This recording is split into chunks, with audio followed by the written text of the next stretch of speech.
আমাদের বৈষম্য বিরোধী ছাত্র আন্দোলন এবং আমাদের 24-এর যে গণ আন্দোলন ছিল, এটাতে সর্বপ্রথম শহীদ হন শহীদ আবু সাইদ।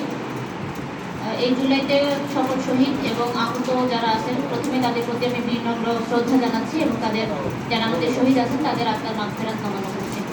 সবাইকে আমার সালাম, আসসালামু আলাইকুম। আমাদের বাঙালি জাতি হিসাবে আমাদের কিন্তু বীরত্বগাথা কাহিনী অনেক আছে এবং আমাদের যারা দামাল ছেলেরা আছে তারা কখনো হারেনি। আমাদের একজন বক্তা বলছেন যে ছাত্র আন্দোলন, যারা আমাদের যুব সমাজ আছেন তাদের যে আন্দোলন, তাদের যে ন্যায়ের প্রতি তাদের যে অবস্থান, এটা কখনো বিফল যায়নি।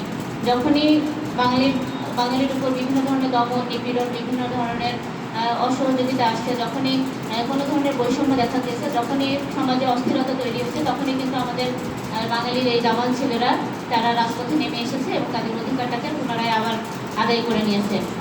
তো আমরা এখন তো দেখিনি, আমরা 24-এর এই আন্দোলন দেখেছি কিভাবে আমাদের অধিকার পুনরায় ফিরিয়ে নিয়ে আসা যায়, কিভাবে আমাদের অধিকার সম্পর্কে সচেতন হওয়া যায় এবং কিভাবে মানুষের বাক স্বাধীনতা, মানুষের ভোটের যে স্বাধীনতা, মানুষের চেতনা কিভাবে জাগ্রত করা যায়, এই বিষয়গুলো আমরা 24-এর আন্দোলনের মাধ্যমে পুনরায় আবার জাগ্রত করেছি।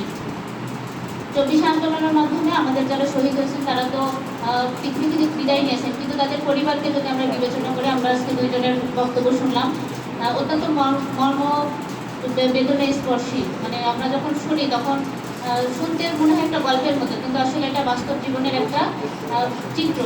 সেটা তারা, এই পরিবারটা কিন্তু তাদের পুরোটা জীবন, বাবা মায়ের ক্ষেত্রে যতদিন বাবা মা বেঁচে থাকবেন, ভাই বোনের ক্ষেত্রে যতদিন ভাই বোন বেঁচে থাকবেন, সন্তানের ক্ষেত্রে যতদিন সন্তান বেঁচে থাকবে, ততদিন পর্যন্ত কিন্তু এই মৃত্যুর এই সময়টা তারা কখনো মন থেকে, স্মৃতি থেকে ভুলতে পারবে না। তারা সারা জীবন এটা মনে রাখবেন।